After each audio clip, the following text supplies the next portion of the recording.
Hey guys, welcome to my channel. My name is Mary and I make DIY videos. Oh, how appropriate.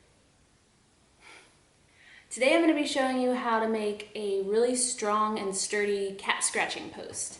That's why! So I have fairly new couches and one of my cats has decided that it is the perfect scratching material and it is driving me insane. Why the... If you want to see how I made this, just keep watching. Would you like to demonstrate? Good kitty. Good kitty. That was a great job. Okay.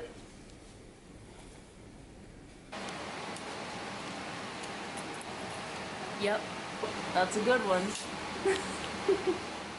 First, you need to cut your base piece out of plywood. I think ours ended up being a 17 3/4 inch square, but that was just the size of the plywood scrap we had. I would go with 18 inches.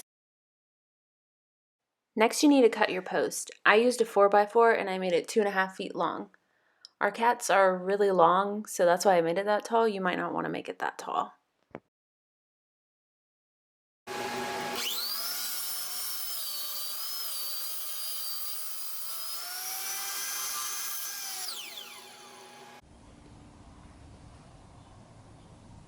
It's kind of tall. Next, I sanded the base to get it ready for the whitewash that I did.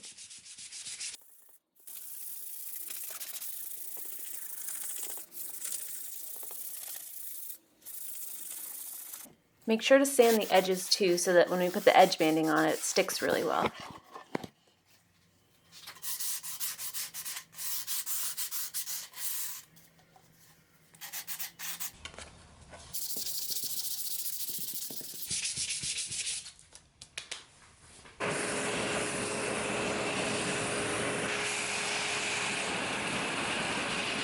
This is the edge banding I was talking about. It's like a wood veneer with a glue backing that's activated by heat.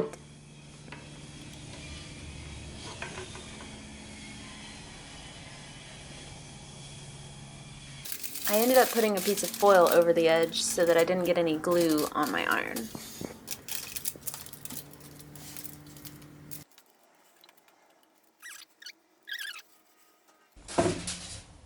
Look how well that worked. If your edge banding ended up being a little too wide, you can cut it off with an X-Acto knife and sand it flush. Next, I mixed acrylic paint and water to give it a whitewash. After that was dry, I gave it a quick sand and then put on a layer of shellac. I chose shellac as my finish because it's a more natural finish and I'm always worried about my cats being around chemicals. And it also doesn't smell bad like poly. Next, I sanded the 4x4. It doesn't have to be super smooth though because you're going to cover it with rope. And this is the sisal rope I used. I got it on Amazon and it's cat safe. This was the most tedious process. It took me probably over an hour to do. The first layer I made sure to hot glue, and then as I kept going I would hot glue every few rows.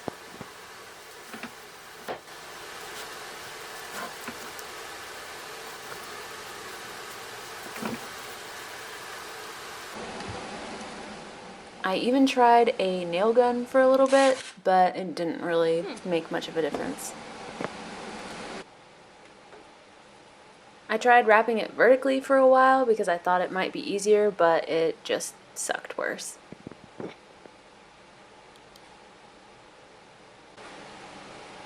So much for that.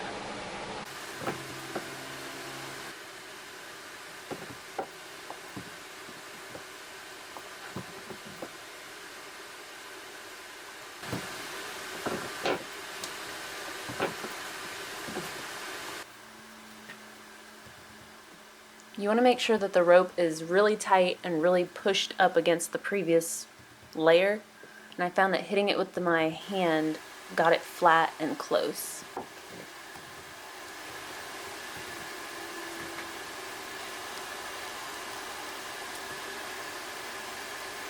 Hallelujah. I brought it inside to do a sniff test, and this gives me hope. Get it.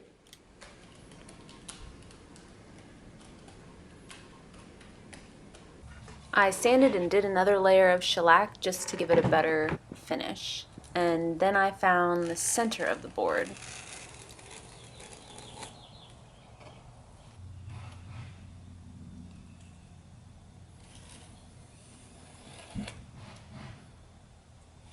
I drew a square about where the 4x4 would go and then pre-drilled 4 holes.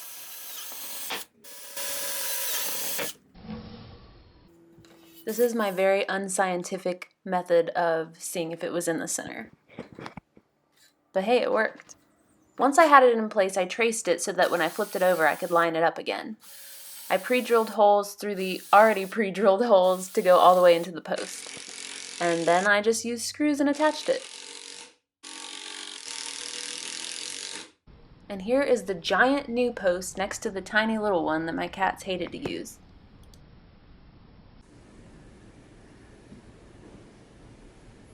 No! Get on the big one.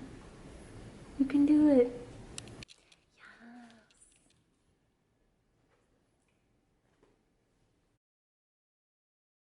I make DIY channels.